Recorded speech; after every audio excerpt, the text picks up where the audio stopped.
Paper cut. Hey all, Paper Cut here, back with another replay review. This time we have Advance 46, a gold Jeanne Dark player, against 379968661, a Mongolian player. Let's break down their gameplay. So, Jeanne Dark and French by extension can have a difficult time with Mongolians at times. Next time when you have the sheep this close, grab them with your scout, drop them off, and then go, because you don't want him to like slither back here and grab these when they're this close to your base. Also, if you grab them early and drop them off, it allows you to be on the map even longer because you're not going to run out of sheep. So next time, just go ahead and grab the close ones. But as I was saying, can't be a tough matchup because the tower rush can take away your gold. Once your gold's gone, you lose your knights, and your knights are your primary method of taking control in a game like this. This is also one of those games where if you get stuck in your base trying to stop a tower rush and break out, then they get their trade going, all of a sudden you're really struggling to get back in the game. So you notice the scouting pattern where you feel like you have to return home because you're trying to run low on sheep. And if you had grabbed these at the first and dropped them off, you could have come back here and taken all of his sheep in the corner over here. Or not. No sheep in the corner. Did he 2-scout? Wow, he must have come over here first. Never mind, man. You made the right call there. Just kidding. But the reason I was like, I wanted you to come... Oh, he did 2-scout. Okay. I wanted you to come down here and curl and get this and then come back up and cut across, because he came down here with his con and it's coming back. Minor. In the end, you made the right decision, but it's always consider going center first and then cutting across so you're not getting cut out by 2/3 of the map. Chamber of Commerce. I don't know about this. The reason I'm not too sure about this is because you're playing against the Mongols, who have Keshiks, which your knights are better, but it's going to be really hard for you to trade safely under these circumstances. It's going to be really hard for you to protect and maintain this trade. You're also fighting against his double production. He's going to be able to double produce Keshiks. And also, if he goes Khan Hunters, if he goes, you see, Deer Stones with Mangudai and Khan Hunters, they can outrun your Keshik, okay, outrun your knights and just arrow down your Mangudai. So I'm worried about your ability to protect trade like that. What's Jeanne doing? What's Jeanne doing? So I don't really understand the towering of the Uvu. The Uvu's not a resource. Towering, it doesn't stop anything. You'd want to tower a resource. Unfortunately, he got really lucky on his spawn, and he could protect wood and gold with his TC. In this case, I just wouldn't have even done a tower. This tower isn't protecting anything. Instead, if you wanted Jeanne to start building walls, because your best bet is going to be to try to get walls across. And if you can wall off the center, then you can start trading safely. If you trace up us to the wall, you can defend that part of the wall. But doing this tower, it's not going to get you much, in my opinion. You also could have walled his trade posts. Like if he towered trade posts, that's fine. Anticipation of potentially trading, but this is just kind of a waste of 100 wood, in my opinion. Especially when you want to start getting you get free traders, right? If you get eco upgrades. So instead of doing this tower, I would have preferred you would just drop the mill on your berries and start getting your upgrades. And here we see the classic reason what's going to happen here, which he just sees you. Delete the tower. And you didn't even check. Do you know what I mean? Like, you dropped this tower without even checking. And he's going on the deer right here. Like, you could have towered the deer. That would have made sense. But not even having anything to protect Jeanne during that tower rush is also pretty questionable. If you're in a tower rush, you really need to have something protecting Jeanne. I've seen plenty of Jeanne Dark tower rushes because she's so tanky. But you have to have something defending her. Whether it's spears, whether it's knights, you need to have something defending her. Instead, you're missing out the whole reason to go Chamber of Commerce, which is the free trade. See what I mean here?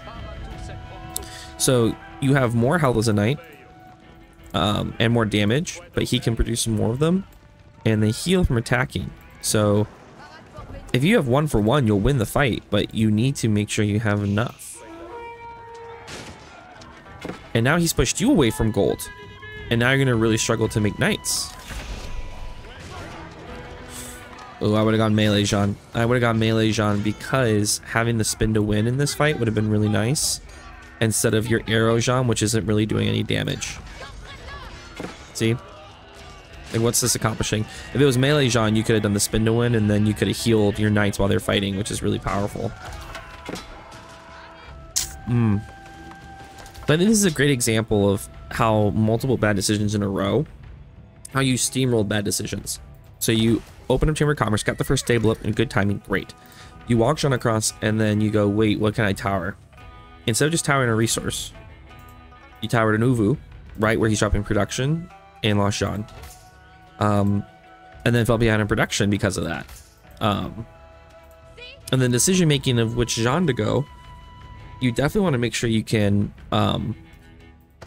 actually defend and maximize her usage. And so knowing he's going to go Keshik, it's actually better for you to do melee Jeanne. And lastly, if you're going to go Chamber of Commerce, you want to be trying to get your eco techs as fast as possible so you can get free traders. Instead, you focused on this cross and tower, and it was a waste of time. And now we look at your resources. You have so much wood, and what for? So a lot of it just really comes down to early decision making. What were we trying to do? What civ were we playing against? If I'm gonna go trade, if I'm gonna go Chamber of Commerce, what am I trying to accomplish with that? Things like that. Now we're not trading.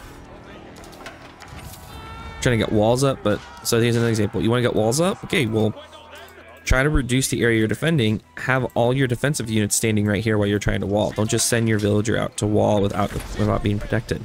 Now he hit castle, and you're very far behind. Yeah, this is a really tough situation. I'm about to run out of sheep. I'm honestly surprised this game goes for 12 more minutes. Like, you basically need to rush onto this deer right now and protect this deer. One thing you can do is send your knights across and try to buy time. And your goal would be to go where you think he's going to be and try to do damage. So in this case, you know he's probably on the food. You saw him on the food. These knights should be crossing and trying to hit his food and then run away. Especially if you consider how fast your knights are. His Keshik's 1.62, your knight's 1.62. So his Keshiks can't catch you on an even field. So if you just come in and pop his villagers and run, he has to chase your knights, and he's going to be afraid of going out onto the mat, which will buy you time to try to rush castle. And I mean, you should rush castle. I would drop like 3 houses and then pull all your villagers off wood and just go on berries in this hunt, and you have to rush castle. Like I mean, like, you almost have the gold for it. You got to get the food for it. You could even sell some wood too, Chamber of Commerce, and buy a little bit of food. But the point being is you're in rush castle mode, and the reason being is he didn't rush castle. You're making units, right? If you were making units, you could push because you would have a lot more units. You guys are on the same unit amounts basically, and so well, you have a little bit more, but now I have to go push right now, and he's about to start getting, you know, men at arms or crossbows or things like that. So yeah, I really think if you have cavalry and you get beat to castle like this, the best move is to send the cavalry and just try to raid. Keep him alive. You don't want to lose him in a fight, but like hit villagers and make him have to chase you and feel like he can't leave because he doesn't want to lose his villagers. And you need to go heavy on food and just try to rush castle. So if you can get veteran knights on the field, you'll feel a lot better. Like, you have this boar, go take the boar. Oh, no. Having every villager on berries right now is really painful, and you still have 12 on wood. So once again, it's like it's the goals and adjusting to that. What's my goal? I really need to get a castle. Like, you have all this wood, right? What are you using the wood for? Are you making more production? No. Are you making towers? No. What do you need? I need food. Okay. Do I need any more on wood? No. And this is a really key part. Like, a huge thing of just getting out of gold is just knowing when to move your villagers onto a different resource, when to change your plan and get the resources you need. I need to go to castle. I don't need wood anymore. I have a lot of it. I need to get to castle and get castle units, so I'm going to pull off wood. I'm going to rush to good food resources, deer, boar, that provide me more food than berries and quicker. And that's how I'll get to castle. I'm going to distract with my knights. I know he's on food. I'll go check his different food sources and see if I can catch him on food. That's the sort of thought process. It's constantly asking what I'm trying to do, how my resources looking, what resource do I need. In this case, you need food.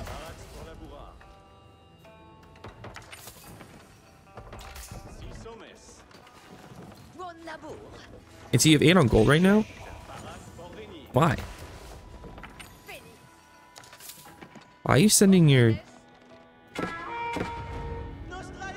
That's not good. Now you have no food. Yeah, it's about to be... He can honestly just dive you right now. He's playing this super passive. Oh my god, look at all these units. This game should be over, honestly, at this point, and now we're out of food. And that's even another consideration, right? Which is, you saw you're out of sheep, you're on berries. You had basically 2 minutes to use this food, which is another reason why I beat the castle. I immediately rush onto these hunts and everything, because I know there's a chance I get pushed back to my base and have to use my resources around my base before I can push back out. So I don't want to use the sheep. I don't want to use these berries. I want to use this stuff out here and try to vacuum as much of it as possible, and then fall back when he starts pushing. Because now you're just stuck in this forever castle. You can't defend the food out here. Like, you're really lucky he backed up. Like, a better player is just sitting here knowing that you're almost out of food. And now you're building farms. Oof. Build the farms back here where he's less likely to get to them. Yeah.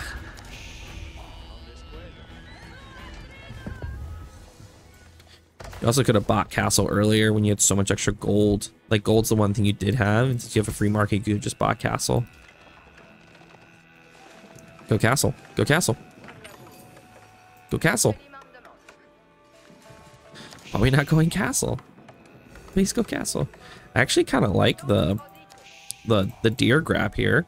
If you've gotten survival techniques, build a few more scouts and grab that sweet deer. Don't do Royal Institute. Do Guild Hall. Guild Hall's free resources. It's really good. You very much want free resources. But he's kind of doing the thing where he's like, I'm just gonna wait till he hits castle, because then I know that I can push.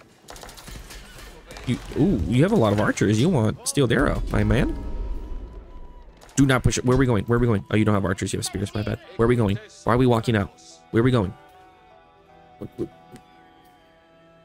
You know he has more than you. Why are you leaving the safety of your base? At least if you stay here and he pushes in, you can fall back and force him to come through choke points and use your tanky knights to hold choke points and use your spears to kill Keshiks. Like, you do a thing where you pull him in and then the spears turn to hit the Keshiks and the knights run past onto his archers. Why are we leaving? You want to age up. You want to immediately get your knight upgrade. You want to try to finish this wall, because he just gave you a gift. He backed up. Oh. Oh, no. That's what I mean. It is heavily about knowing where you are right now. Where you are right now is very far behind. You could have finished this wall and started trading and try to beef up your knights and just try to hold with veteran knights. I think your next thing you could have done is drop a siege workshop and try to get an emergency mangonel, and maybe your mangonel just rips some shots. But this is like what were you expecting? Like, you saw how many units he had. You're in the defensive position. Don't walk out until you think. Now, if you wanted to send your knights to go raid, that's fine. Like, this is a great chance for you to use 2 knights to once again go check resources. He's just on food, just wide open. Gold, wide open. This is wide open. He went 2 TC. Wow. This is wide. Like, you had all these chances to just raid. He wasn't tiring at all. So using 2 or 3 knights to just go check resource locations and see if you can find villagers would have been great. You don't need to move out the whole army, especially spears. Spears can just stay back and hold in case he dives. You gonna upgrade the spears? They're not even, they're Dark Age spears. Yo, you want to get those spears upgraded. Once again, why are we using all of our knights? Ooh, mangonel. Yeah, this guy played super passive. That's the only reason you're still alive.